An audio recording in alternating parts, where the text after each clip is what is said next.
तो कभी ऐसा हुआ है कि सब कुछ ठीक चल रहा है, कोशिश भी पूरी है, पर ये मन है कि मानता ही नहीं, बार बार भटक ही जाता है। आज ना हम एक ऐसी ही कहानी में उतरेंगे जो हमारे अंदर चलने वाले इसी संघर्ष को दिखाती है और शायद शांति का एक रास्ता भी। कहानी की शुरुआत ही एक बहुत बड़ी सच्चाई से होती है, एक ऐसी चुनौती जो हम सब कभी न कभी महसूस करते हैं। मतलब ये जानना कि सही क्या है और फिर उसे असल में कर पाने की हिम्मत, इन दोनों के बीच ना एक बहुत बड़ा फासला होता है। तो आज की हमारी ये जो पूरी कहानी है वो 4 हिस्सों में बनती है। पहले देखेंगे एक नई शांति की खोज, फिर कैसे एक मुश्किल इम्तिहान सामने आता है, उससे क्या सबक मिलता है, और आखिर में हम समझेंगे कि किसी चीज में माहिर होने का असली मतलब क्या है। चलिए मिलते हैं हमारी कहानी के मेन कैरेक्टर तेजोम से। कहानी ठीक वहीं से शुरू होती है जहां उसे वो चीज मिलती है जिसे हम सब ढूंढ रहे हैं, असली शांति। और ये शांति कहीं बाहर से नहीं आती, बल्कि उसके अपने अंदर से ही जागती है।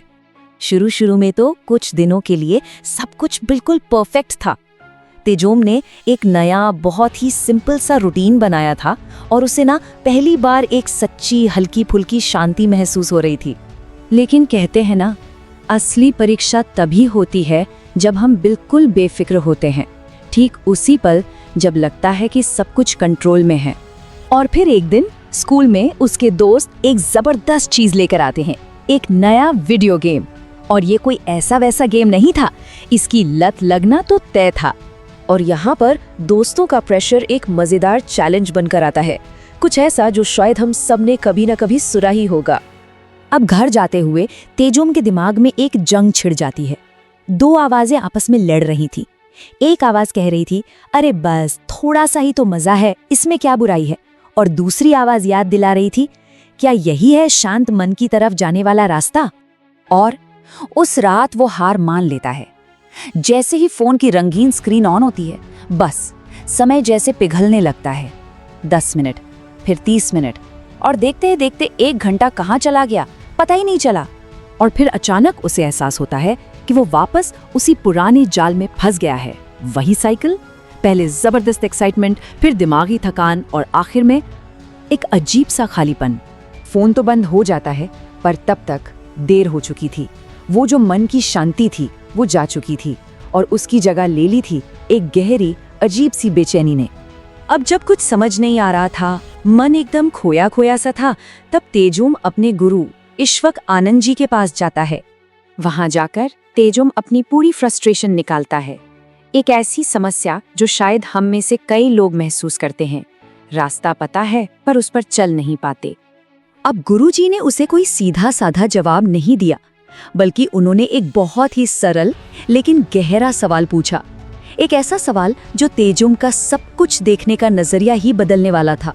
और बस यहीं से इस कहानी का सबसे खूबसूरत हिस्सा शुरू होता है। गुरु समझाते हैं कि हमारा मन जो है ना, वो एक समुद्र की तरह है। उसकी सतह पर हमेशा इच्छाओं और भटकाव के तूफान उठते रहते हैं, लेकिन उसकी जो गहराई है वो हमेशा शांत और स्थिर रहती है। तो पॉइंट ये है कि सतह पर तो हमेशा उथल पुथल मची रहेगी, लहरें, तूफान, गेम खेलने की इच्छा, तारीफ पाने की इच्छा, ये सब सतह पर है। लेकिन मन की गहराई में वहाँ स्थिरता है, खामोशी है और शांति है। और यही है सबसे जरूरी बात। अभ्यास लहरों को रोकने का नहीं है, क्योंकि लहरें तो आती ही रहेंगी। अभ्यास है उस गहराई तक पहुंचना सीखने का। तो गुरु उसे गहराई तक पहुंचने के 3 रास्ते दिखाते हैं, नाम यानी कि स्मरण, ध्यान यानी मेडिटेशन, और सेवा। ये 3 अभ्यासी हैं जो धीरे धीरे मन को सतह के तूफान से दूर अंदर की शांति की ओर ले जाते हैं। और फिर वो सबसे जरूरी सलाह देते हैं, एक ऐसी सलाह जो बहुत ही प्यारी है। वो कहते हैं, जब मन भागे तो उसे डांटो मत, उसे कोसो मत, बस बहुत प्यार से धीरे से उसे वापस रोशनी की तरफ मोड़ दो। अब इस नए ज्ञान के साथ तेजोम का अपने ही मन को देखने का तरीका पूरी तरह से बदलने वाला था। अब ये कोई जंग नहीं, बल्कि एक अभ्यास था। उस रात जब वो फिर ध्यान करने बैठा, हुआ तो वही, मन फिर भटका। लेकिन इस बार उसकी प्रतिक्रिया बिल्कुल अलग थी। कोई गुस्सा नहीं, कोई झुंझुलाहट नहीं। जब मन भटका, उसने बस धीरे से उसे वापस लौटाया। मन फिर भटका, उसने फिर प्यार से उसे वापस लौटाया। और बस उसी पल उसे एक बहुत बड़ी बात समझ में आई कि मन पर काबू पाना कोई एक जंग नहीं है जिसे एक बार में जीत लिया जाए। ये तो एक लगातार चलने वाली प्रैक्टिस है, पल पल का अभ्यास, जिसमें धैर्य है, ध्यान है और सबसे जरूरी अपने मन के लिए कोमलता है। और शायद यही लगातार अभ्यास करना ही शांति का असली रास्ता है।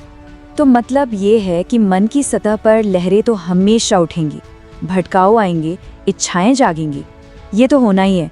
सवाल बस इतना है कि हम अपना ध्यान कहाँ लगाना चुनते हैं, सतह की लहरों पर या अंदर की गहराई पर।